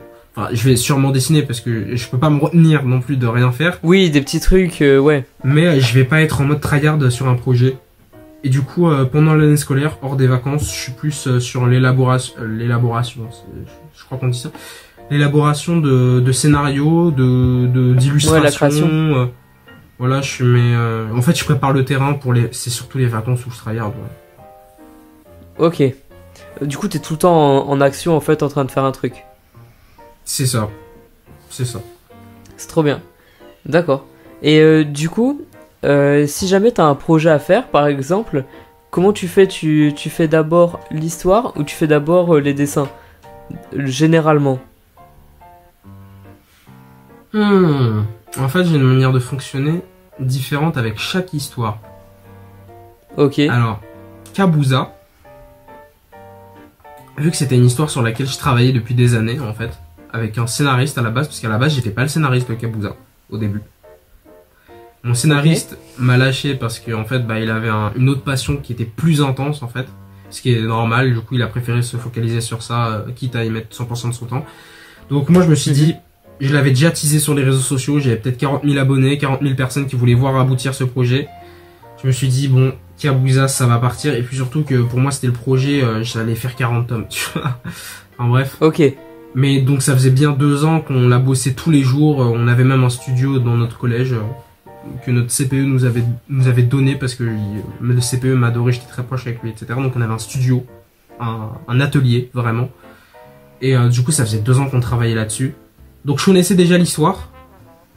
Et quand je faisais les crayonnés, en fait je faisais direct les crayonnés et en même temps l'histoire. C'était vraiment... Genre peut-être en 2 heures, je pouvais te torcher tous les crayonnés. Bon, c'était pas ultra poussé non plus, mais je pouvais te torcher tous les crayonnés. Oui, t'avais les idées de base, quoi. Voilà, et à la fois j'inventais l'histoire au fur et à mesure parce que j'avais quand même une ligne directrice où je savais que ça allait aller. Donc Kabuza, c'est pour ça que j'allais très vite et que je fonctionnais de cette manière-là. Ensuite, Shifting Eyes, totalement différent. Shifting Eyes, j'ai préparé d'abord tout le scénario entre guillemets à l'écrit. J'ai pas fait les dialogues, mais j'ai fait tout le scénario à l'écrit. Ensuite, j'ai fait tout un storyboard. Ensuite, j'ai fait tout un crayonné. Et ensuite, j'ai fait tout un ancrage. D'accord. Et pour Eggman, en fait, j'ai fait un peu pareil que pour Shifting Eyes, mais que pour le début. Et ensuite, après, à partir du moment où c'est Eggman qui prend, entre guillemets, le premier rôle, là, je me suis empêché de prévoir ce qui allait vraiment se passer. J'avais juste une idée de, ok, il va être là, ensuite, après, il va aller là-bas, et ensuite, il va battre le méchant. Mais entre ces temps-là, je savais pas ce qui allait se passer. Et en fait, je laissais Eggman vivre parce que c'est un personnage qui est vraiment absurde, et on n'est pas censé pouvoir prévoir ce qu'il va faire. Du coup, vu que le lecteur ne doit pas pouvoir anticiper ce qu'il va faire, eh ben moi aussi, dans l'écriture, il fallait que même moi, je sache pas ce que je vais faire. Tu te surprennes, ouais. Voilà, du coup, en fait, parfois, par exemple, il y a un moment très marrant où il fait une certaine attaque. Ceux qui l'ont lu, ils reconnaîtront. Sachez que cette idée-là, je ne l'avais pas à la page d'avant. Et je me suis dit, putain, ce serait trop drôle s'il fait ça. Page d'après, bam. Et du coup, bah forcément, vu que j'ai pas, entre guillemets, teasé ça sur les pages d'avant, eh ben du coup, le lecteur, il pouvait pas savoir que ça allait se passer, ça. Ouais, il est autant surpris que toi quand il le fait. Alors quand il voit. Si j'avais prévu cette attaque dès le début, eh ben peut-être que dans l'histoire, dans le cheminement de l'histoire, j'aurais un petit peu parsemé des indices ou amené vers ça, tu vois, vers un cheminement plus logique. Et du coup, inconsciemment, en fait, bah le lecteur, il aurait eu moins cet effet de surprise. Ouais, il s'en serait douté. D'accord. C'est ça. Ok. Du coup, je reviens sur la question d'avant, sur comment tu gères ton temps plus ou moins. Et du coup, comment est-ce que tu fais pour dessiner beaucoup, t'as les cours quand même, et pourtant réussir à quand même bien poster sur les réseaux? En fait, quel est le moment de la journée où tu te dis, c'est bon, là j'ai le temps de tourner un petit truc, j'ai le temps de tourner un petit Reels? En fait... Même répondre aux messages, faire les stories. Alors les messages, je réponds tout le temps. Alors, il y a des personnes à qui je réponds pas parce que bah je peux pas entre guillemets répondre à tout le monde, surtout que même si j'ai pas 1 million d'abonnés, bah en fait c'est un sujet, mon compte il a un sujet qui soulève beaucoup de questionnements. Tu sais, le manga, il y a plein de personnes qui veulent devenir mangaka, du coup en fait t'auras plus de questions et de DM si t'as un compte manga que si t'as un compte 20 000 abonnés mais que c'est que des photos de toi par exemple, tu vois. Ouais, forcément. Et donc forcément c'est compliqué de répondre à toutes les questions, surtout que parfois c'est toujours les mêmes questions, donc forcément je suis désolé les gars, ça me blase de fou de répéter 1 milliard de fois les mêmes trucs, du coup parfois je réponds pas, je suis désolé, mais je vois tous les messages. Ok. T'as des gens qui te demandent des exclus un peu? J'en mets assez en story. En vrai j'en mets assez en story, sauf pour les projets où je peux rien divulguer comme celui sur lequel je travaille actuellement. Mais mais du coup, comment j'organise mon temps? En fait, je fais pas des réels tout le temps. Par exemple, moi, d'ailleurs, je l'ai souvent partagé sur les réseaux, ça, c'est marrant. Mais parfois, je m'en story. Allez, c'est reparti pour faire 50 réels en une semaine, et ensuite, je vais rien poster pendant 6 mois. Et c'est souvent ça, en fait, qui se passe. C'est qu'en fait, il y a un moment où je suis motivé. Genre, par exemple, je vais voir que je suis aux 16 000 abonnés. Je me dis, putain, j'ai envie de me taper une DTR aux 20 000. Bah, c'est ce que j'ai fait. Je me suis tapé une DTR, des 16 000 aux 20 000, j'ai fait, allez, je lâche pas les réels, j'ai posté jusqu'à avoir les 20 000, et là, ça fait une semaine, j'ai rien posté parce que j'ai atteint mon objectif. Et le moment où je vais arriver... T'es à 21 000 même maintenant. Ouais, là, je suis à 21 200. Et quand je vais arriver, genre, je sais pas, à 27 000, là, je sais que je vais me faire un fou le truc pour aller road to 30 000, tu vois. Du coup, en plus, voilà. Vas-y. Ouais, ce que tu disais tout à l'heure, ce qui est trop bien, c'est que du coup, comme il y a toute une période où tu postes pas, bah c'est une période où tu peux dessiner de fou. Donc du coup, t'as tout le temps des trucs à montrer pendant la semaine où tu fais 50 réels. Et ça, c'est top. Parce que moi, par exemple, bah je dessine pas mal, mais le truc, c'est que je dessine et plus ou moins dans la foulée, je fais le réel pour montrer ce que j'ai fait. Le truc, c'est que bah forcément, je suis plus ou moins régulier, et encore pas tout le temps. Mais bah voilà, on va dire que j'ai pas non plus 36 000 choses à montrer quoi. Mais parce qu'en fait, je crois que j'ai capté une méta entre guillemets des réels. Et en soi, je me fais pas chier avec les réels du tout. Je sais qu'il y a des gens comme Hugo et tout, et même toi j'ai regardé 2-3 tes réels, vous faites chier dans le sens où c'est très bien, c'est ultra bien fait. Moi j'aurais pas la foi de faire comme vous les gars. Putain, j'aurais pas la foi de me filmer dans différents angles de vue et tout, montrer le dessin. Moi, je fais une fois plusieurs types de vidéos, tu vois. Une fois où on me voit dessiner de dessus, une fois on me voit dessiner de devant, une fois on me voit dessiner de côté. Et ensuite, après, j'ai ces 4 vidéos, bah, je sais que je vais pouvoir les utiliser pour 20 réels. Voilà, parce qu'en fait, j'utilise celle du côté. Ouais, tu veux voir mon process? Bam, je mets cette vidéo, bah, je la colle avec une autre vidéo que j'ai fait. Et ensuite, après, je mets des photos. J'ai rien eu à tourner. Mais comme ça, en fait, je me fais genre peut-être 1 heure un jour où je vais tourner quelques plans. Et ensuite, j'ai plus besoin d'en tourner pendant 6 mois. Voilà. Ok. Parce qu'en fait, moi, mon type de vidéo, c'est souvent une vidéo où on me voit dessiner. Et ensuite des photos. Je sais pas si t'as capté ça. Non, ou même juste des photos. Par exemple, une des vidéos qui a le plus marché sur mon compte et qui me rapporte à chaque fois des abonnés, c'est je fais un manga, tu veux voir? Ouais, j'ai vu. T'es sûr? Bah, je crois que c'est là où je t'ai connu. T'étais à 17 000 abonnés. Et ça, avec cette vidéo-là, c'était un pote qui me l'a montré. Et il fait, punaise, regarde, le mec, il est vraiment chaud, c'est un Français. Et du coup, je suis allé voir. Et voilà, et du coup, mais cette vidéo, elle a vraiment bien marché. Et c'est comme ça que je m'étais dit, bah, ah ouais. Je l'ai posté 2 fois. Je sais que je suis un escroc, mais cette vidéo, je sais que je peux même la poster une 3e fois, elle va refaire des vues. Je sais pas ce qui s'est passé avec cette vidéo. Je poste que des vidéos à 10 000, 20 000, 30 000 vues. Je poste celle-là, elle explose tout. Je sais pas pourquoi. Je sais pas pourquoi. Pourtant, il y a plein de vidéos que j'ai fait que je trouve grave mieux, bien mieux rythmées et tout, avec une meilleure qualité. Mais celle-là...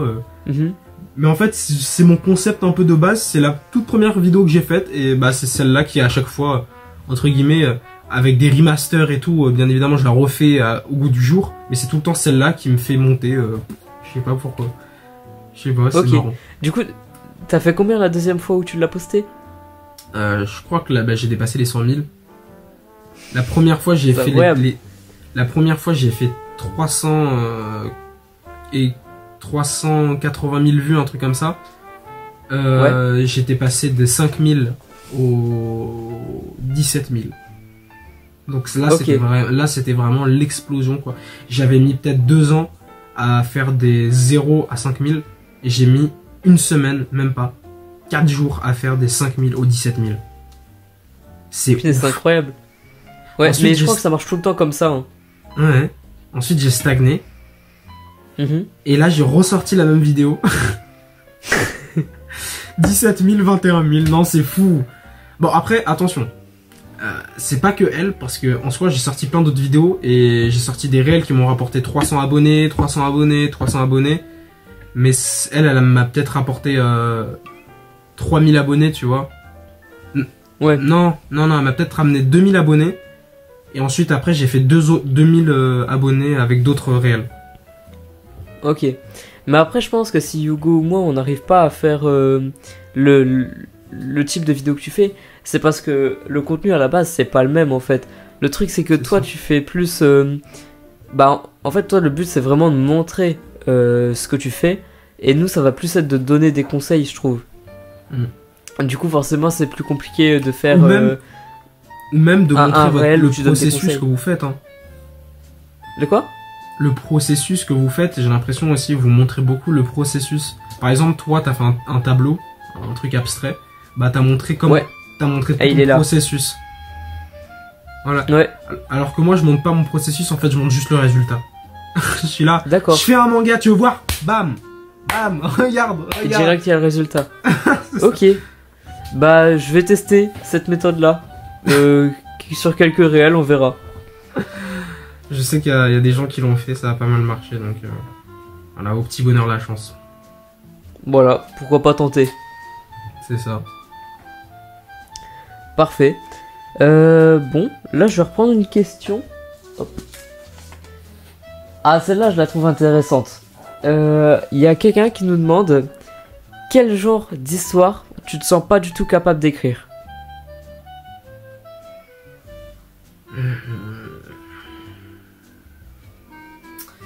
Après, t'as le droit de répondre que tu te sens capable de tout écrire. Hein. Non, en fait, à mon niveau actuel, forcément, il y a forcément des trucs où je vais être moins.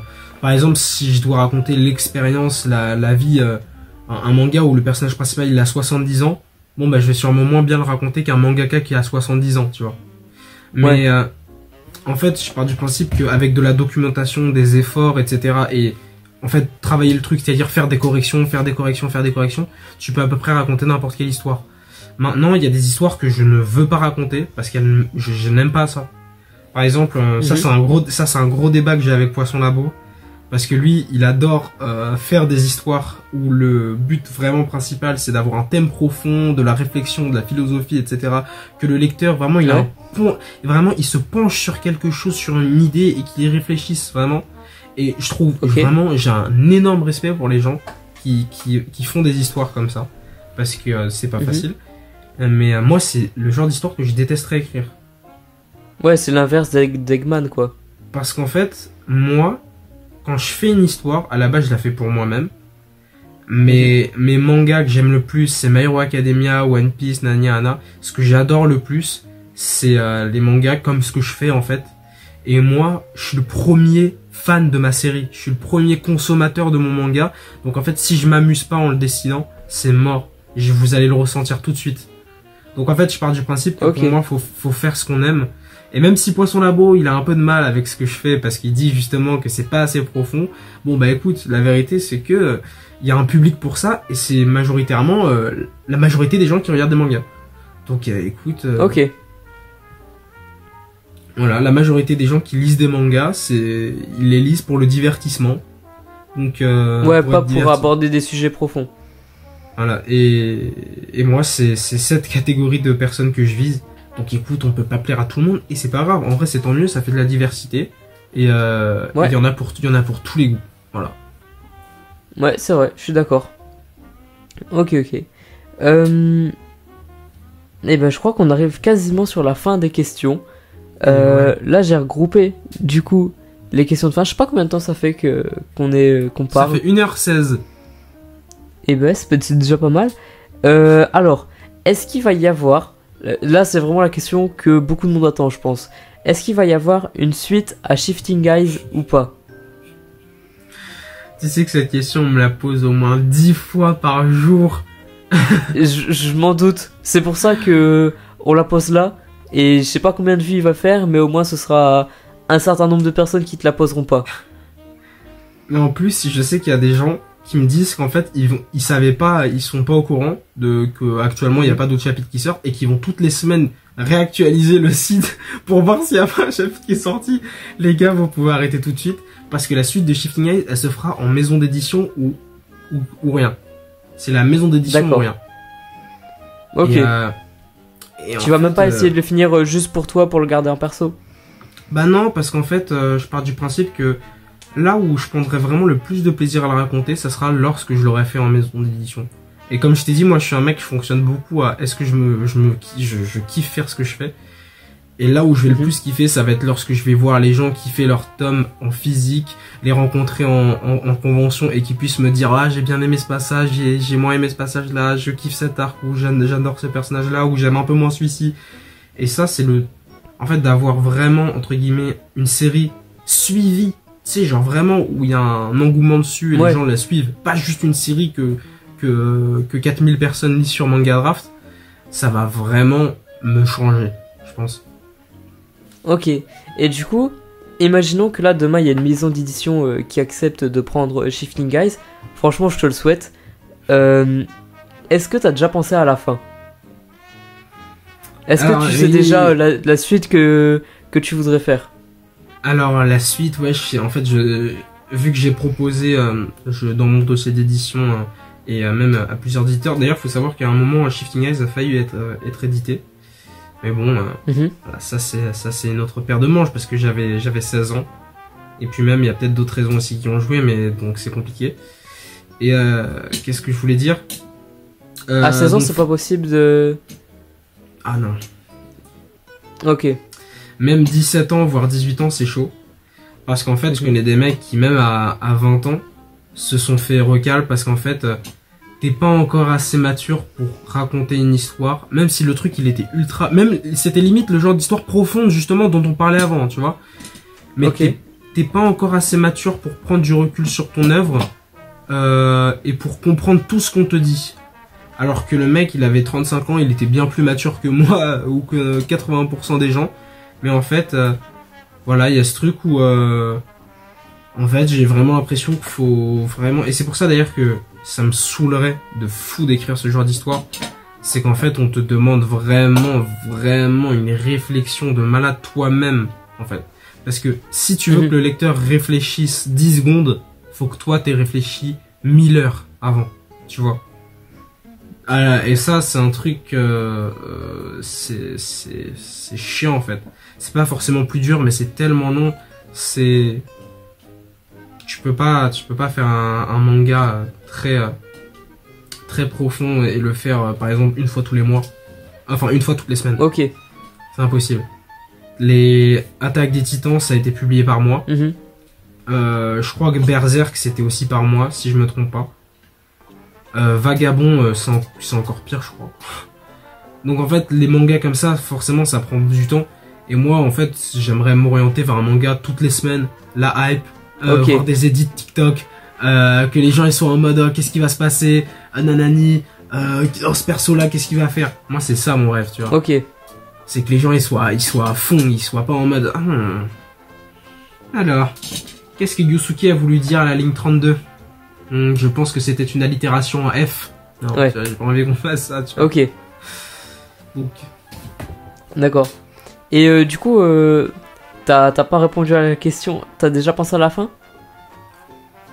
Oui, j'ai pensé... Ah mince, je me suis perdu dans ma réponse. Ah, t'inquiète. Je disais, dans mon dossier d'édition, ça c'est un truc que j'allais dire, dans mon dossier d'édition, j'ai fait le tome 1, le tome 2, le tome 3, le tome 4 et le tome 5. Ok. Voilà, donc bien évidemment c'est pas tout en détail, etc. Oui, mais t'as une idée globale. Tu dois quand tu fais un dossier d'édition en France, tu dois proposer 3 ou 5 tomes, tu vois. Tu peux pas proposer plus. Si la série marche bien, tu peux dépasser, tu vois. C'est pour ça que Dreamland, Radiant et tout, ils en sont à plus de tomes, parce qu'en fait ça marche. Mais du coup, tu dois prévoir une fin en 5 tomes, ou en 3 tomes. Donc moi j'ai ma fin en 5 tomes, ça se trouve que si ça fait 20 tomes ça va changer. Mais ouais, actuellement j'ai Shifting Eyes en long en large. Ouais. Ok, parfait. Du coup, ça va être les questions de fin, vraiment. Qu'est-ce que tu penses? Ah non, je vais pas poser... Ça va être la question de fin. Est-ce que tu penses que tu vas faire du manga toute ta vie? Ou après tu vas t'orienter vers d'autres choses ou vraiment le manga c'est ton truc à fond? Non, je t'aurais dit autre chose il y a quelques mois parce que j'avais une discussion avec Alex où justement moi, je lui disais moi j'ai trop envie d'être un Oda, limite mourir pour ma série et tout. Moi j'ai pas envie de faire une série ultra longue en soi. Ok. Moi mon idéal là de vie c'est que une fois que je me fais éditer, je fais un touchous, vraiment je m'arrête pas jusqu'à être devenu le mangaka que je veux être. Ok. Avant d'avoir réalisé mon rêve, avant d'être arrivé au stade que je veux, je ne m'arrête pas, il n'y a plus que ça dans ma vie. Et au moment où j'ai fini ça, si jamais je le finis, là par contre je pars en tour du monde. Ok. Pour rattraper toutes les années perdues, tour du monde dans tous les pays du monde, je parle avec tout le monde, je me limite, je pars vivre un an au Japon, je sais pas, et je délaisse tout ça. Voilà, je pense que j'aurais fait ma part dans ce monde-là, j'ai adoré, et maintenant, mon deuxième rêve quand j'étais petit, c'était vraiment de devenir un explorateur du monde. Ok. Donc, c'est cool, voilà. T'as déjà ta vision pour les prochaines années, c'est trop bien. C'est bien clair et tout.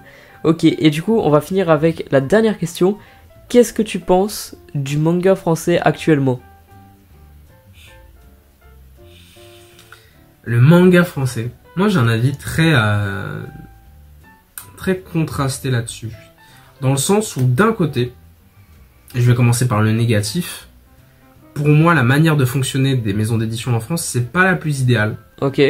Elles font comme elles peuvent parce qu'actuellement, en fait, il y a pas trop d'autres moyens en fonction du niveau, de la demande, etc. Et même de l'investissement, parce qu'il faut savoir que la majorité des mangas français, c'est des pertes. C'est des pertes pour les maisons d'édition, et parfois elles en produisent même en sachant que ça va être une perte, mais tout simplement parce qu'en fait c'est pour l'image, c'est pour en fait c'est pour entre guillemets construire ce truc là, tu vois, c'est pour construire cet idéal là. Et Et je trouve aussi qu'on est moins bon que les Japonais parce qu'il y a la mentalité entre guillemets française de je sais tout, de je veux tout faire à ma sauce, qui est un peu relou. Ok.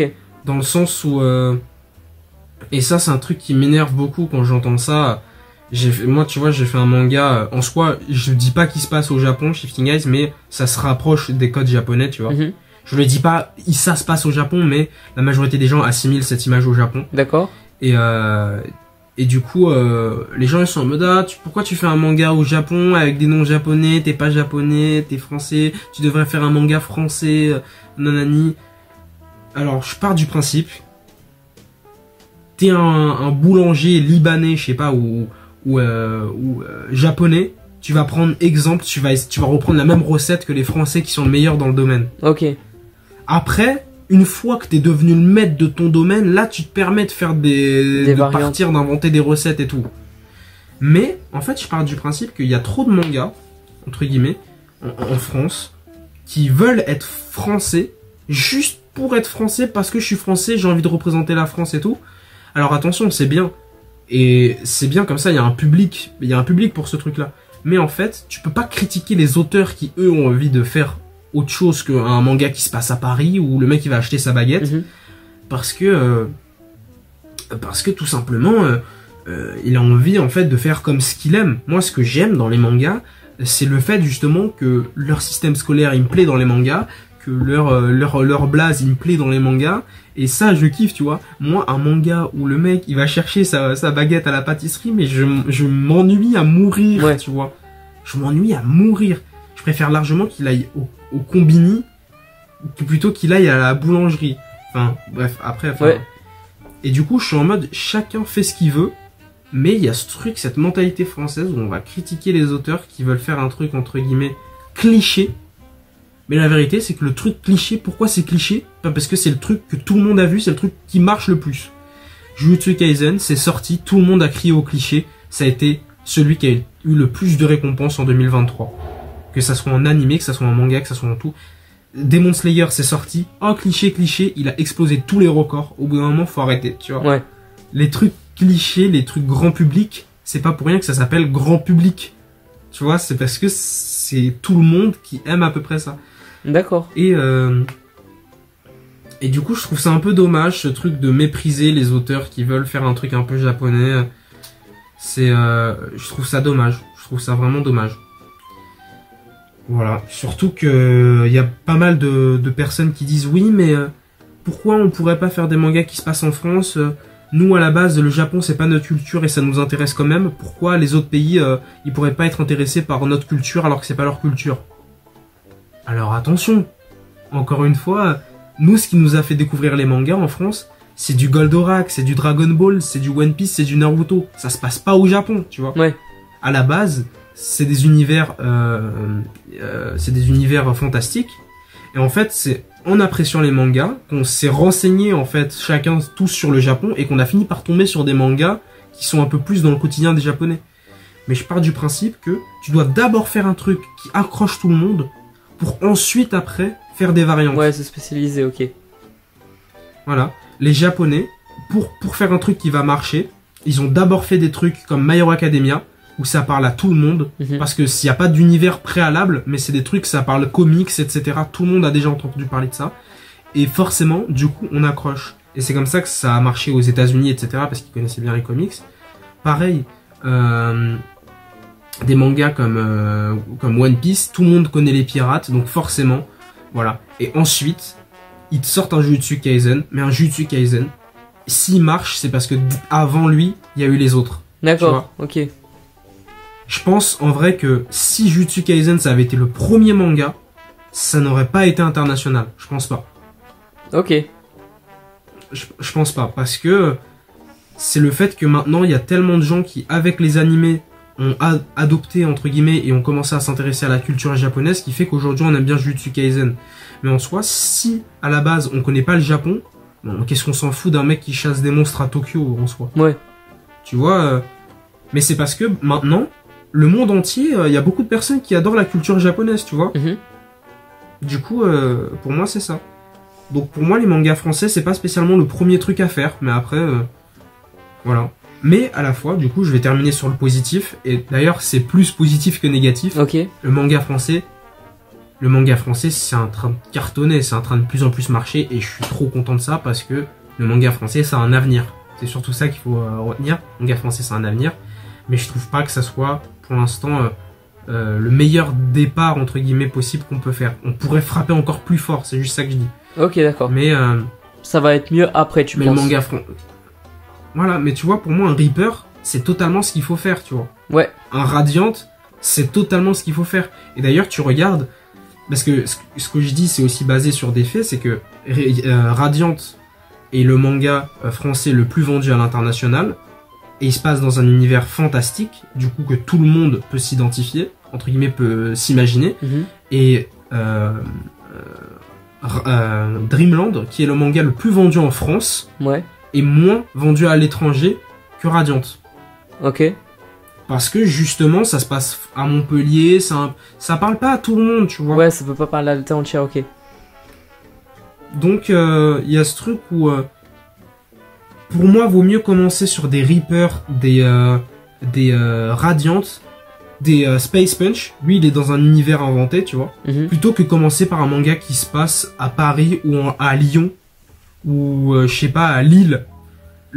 Les États-Unis vont s'en foutre d'un mec qui fait sa vie à Lille. Hein. Ouais. Ils s'en foutent. Bah forcément. Donc pour moi, mais si on arrive à attiser la curiosité du reste du monde pour qu'ils soient tellement intéressés par le manga français qu'ils aillent se renseigner sur la culture et qu'ils finissent par tomber sur quelque chose de Lille, bah dans 50 ans pourquoi pas un manga à Lille, tu vois.